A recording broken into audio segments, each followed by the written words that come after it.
Bueno, vamos a empezar. Este es un trabajo sobre qué pasa con la pobreza rural en México, cuáles son las variables que pudieran influir en salir de esa situación, y para ello usamos un modelo Logit y ver cuáles variables son las que dan una mayor probabilidad para salir de la pobreza. En México, esta es más o menos una metodología conocida.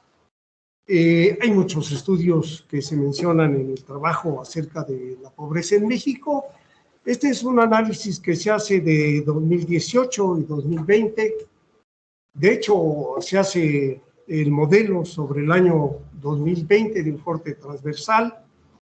Pero vemos que la pobreza en México, pues, por lo menos en este periodo, aunque hay diferentes datos, a veces hay modificaciones de parte de los encargados de medir la pobreza. A veces hay algunos cambios para que haya menos, estadísticamente menos pobres, pero a final de cuentas es un porcentaje muy alto el que hay en el país. Estamos hablando más o menos de un 40%. Y luego, bueno, viene la pobreza extrema, que son niveles de alrededor del 7-8%. Estas definiciones de pobreza y del concepto rural están basados en las definiciones oficiales, digamos, porque pues no hay otra forma más que ver cuál es la situación oficial o de parte del gobierno, de cómo se mide. La definición que tenemos de regiones rurales, de áreas rurales, sigue siendo pues la de hace muchísimos años, yo creo por lo menos unos 30 años. Y es que se refiere a poblaciones de 2.500 personas o menos, y es donde realmente la pobreza se da pues en sus términos más dramáticos. Las definiciones están en el trabajo completo, que lo hemos mandado a este coloquio. Pero hablando de las entidades que tienen una mayor población de pobreza, pues es Quintana Roo, en orden de importancia, Baja California Sur y Tlaxcala. Y las que ha habido, esas son las poblaciones que más incremento han tenido en la pobreza hasta el año 2020. Desde luego que regionalmente se dan muchas diferencias en el país, pero pues también hay entidades federativas que en esos 2 años, que son prácticamente el inicio de este sexenio, las que presentaron mayor reducción de pobreza fueron Nayarit, Colima y Zacatecas. Ahora bien, ¿qué variables pensamos que eran las más importantes para definir la pobreza y que estaban insertas en la encuesta nacional de ingreso-gasto? Y bueno, en el modelo, la explicación del modelo Logit es la variable dicotoma o binaria como variable dependiente. Si se es pobre es 1, si no se es pobre 0. Después hay una variable que se llama, que calcula, también viene ya inserta en la encuesta nacional de ingreso-gasto, que es lo que llaman el estrato socioeconómico. Hay 3 estratos en el país. Se utilizó también esa variable del 1 al 3. El estrato socioeconómico es el más bajo es 1 y el más alto es 3. Después la otra variable es el sexo del jefe de la familia, el número de ocupados en la familia, las remesas que reciben esas familias, No ha las cambiado la transferencias diapositiva, institucionales, maestro. la educación del jefe de familia y si tienen un empleo formal o no, y si hay depósitos o transacciones bancarias o financieras en esas personas. Entonces, tomaron estas variables para ver qué nos decía un modelo Logit. Estas son las variables en pantalla. Y después, a continuación, tenemos los principales estadísticos de esas variables que utilizamos para el estudio.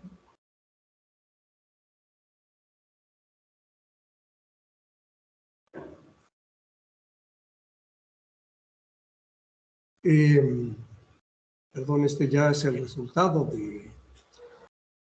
Bueno, ese es el resultado ya de la regresión Logit. Y tenemos que todas son estadísticamente significativas en el modelo, lo cual indica que son variables que efectivamente explican de algún modo la probabilidad de ser pobre o no. Como se puede observar por el valor de los coeficientes,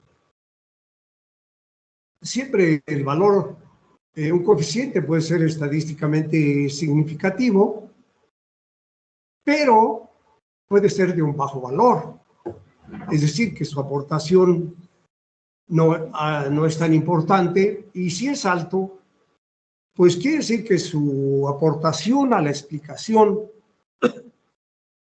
del fenómeno en estudio, en este caso de si se es pobre o no, pues es más importante, ¿no? Pero lo que es además significativo, pues es el signo. A continuación veremos la interpretación de estos, pero en principio el signo sí nos dice si la aportación es positiva o es negativa. Y tenemos que la edad, la educación,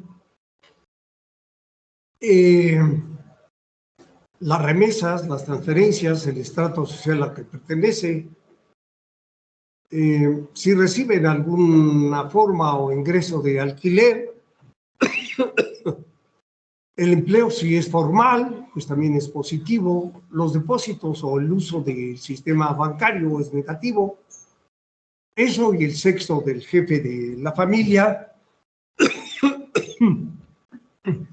lo que significa que, por ejemplo, el caso del sexo del jefe de la familia, como es 0 y 1, 1 para hombres, 0 para mujeres, es una variable binaria, pues significa que los hogares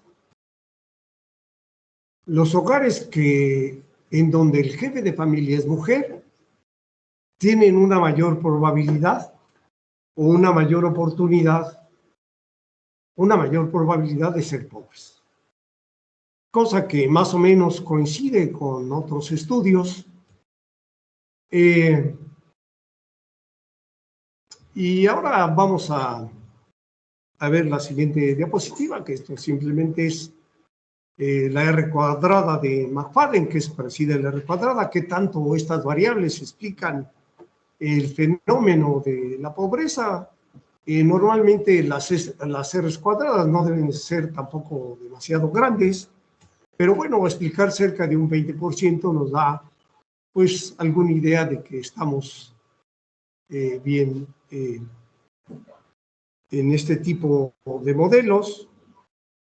Después se hacen algunas pruebas, básicamente se hace la prueba de Hosmer y Lemeshow y de Andrews,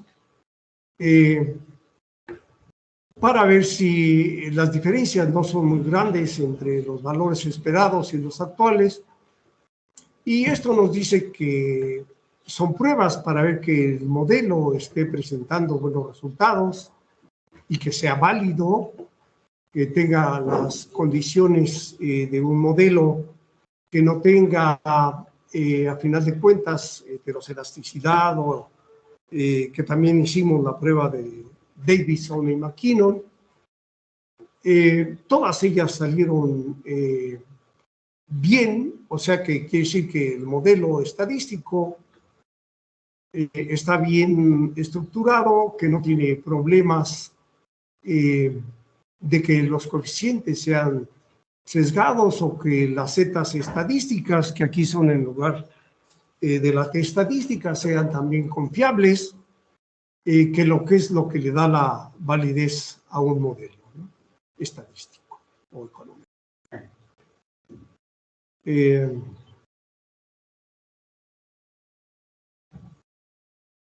Bien, ahora aquí pasamos un poco a la interpretación del modelo. Y aquí nos indica que un coeficiente positivo, como ser jefe de familia masculino, estar ocupado y utilizar el sistema bancario mediante depósitos y viceversa,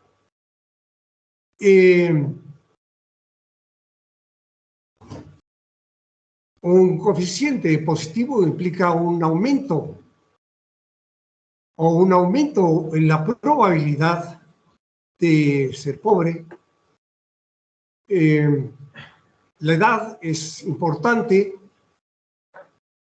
La escolaridad no fue tan significativa porque realmente tienen una escolaridad muy baja y nos dio un coeficiente positivo, quiere decir que a mayor escolaridad pues hay una mayor probabilidad de ser pobre, pero es que realmente es tan baja y el coeficiente tampoco no es muy alto, y como es muy baja, pues tampoco incrementa mucho los niveles de escolaridad, ¿no? Lo mismo sucede con las remesas y las transferencias. Algo también, bueno, que parecía lógico tener el resultado, y es que pertenecer al estrato más bajo, pues también significa que hay una mayor probabilidad de ser pobre. Los empleos formales son positivos y significativos estadísticamente, pero el coeficiente es muy pequeño. Quiere decir que como hay pocos empleos formales, poca gente, el coeficiente es pequeño, ¿no? En fin, el resumen es donde está lo que creemos o consideramos que son las partes importantes del trabajo. Estudiamos las variables, el empleo, educación, que ya las hemos mencionado, etcétera, mediante un modelo Logit. Las variables más importantes es que a mayor ocupación, entre más miembros de la familia se encuentren ocupados, menor es la probabilidad de ser pobre. Que cuando el jefe de familia es mujer, hay una mayor probabilidad de ser pobre. Mayores años de escolaridad no disminuyen la probabilidad de ser pobre en el área rural de México, por los bajos niveles de escolaridad que hay. Y un incremento en la edad aumenta la probabilidad de ser pobre. Y esto, a final de cuentas, nos lleva a plantear una política social y económica donde la creación de empleo sea lo más importante. Es decir, aquí estamos considerando, por ejemplo, los subsidios. Los subsidios, que son transferencias directas de dinero en efectivo, como la cantidad de becas que ahora se dan en este sexenio, pero no, aquí lo que resumimos es que no es la mejor opción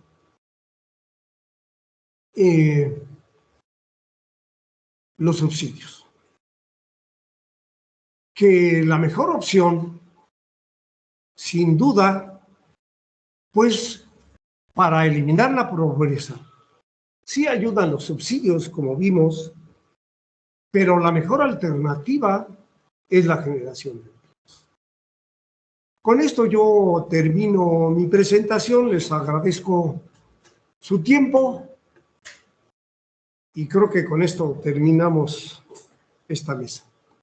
Gracias, doctor Raúl Alberto.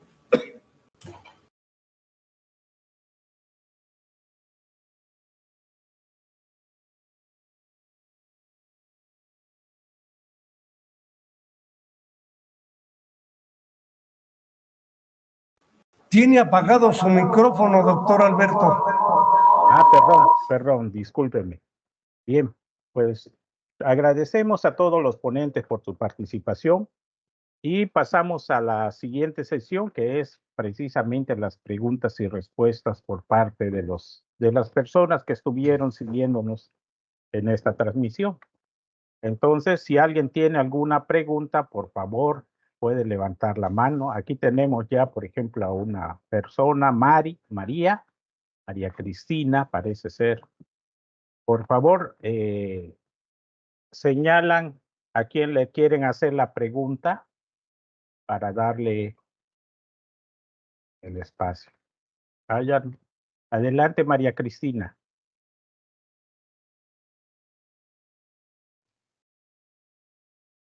Disculpen, no estaba levantando la mano. No sé si aparece porque yo no la tengo aquí activada. Ok. Perdón, es una disculpa. No hay problema. Vamos, aún está levantada. Muy bien. ¿Alguien más quiere hacerle alguna pregunta a los ponentes?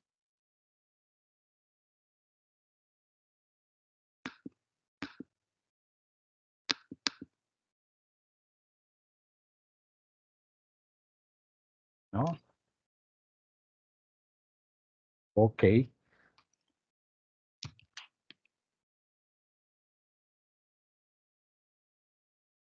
Bien, pues en realidad las participaciones fueron muy interesantes. Hay varias situaciones que a mí en lo personal me deja muy satisfecho y a la vez muy preocupado por las situaciones que se presentan, sobre todo en cuanto al clima y su impacto en la producción del maíz, también en la pobreza. Es interesante saber de que los programas sociales de alguna manera han atacado esta situación. Pero como bien decía el maestro, bueno, pues hay que ver hasta qué punto, ¿verdad? Muy bien. Si no hay preguntas, entonces damos por concluida este espacio. Les agradecemos a todos los ponentes y participantes por su colaboración y sobre todo por su tiempo y dedicación. Que pasen ustedes muy buenas tardes.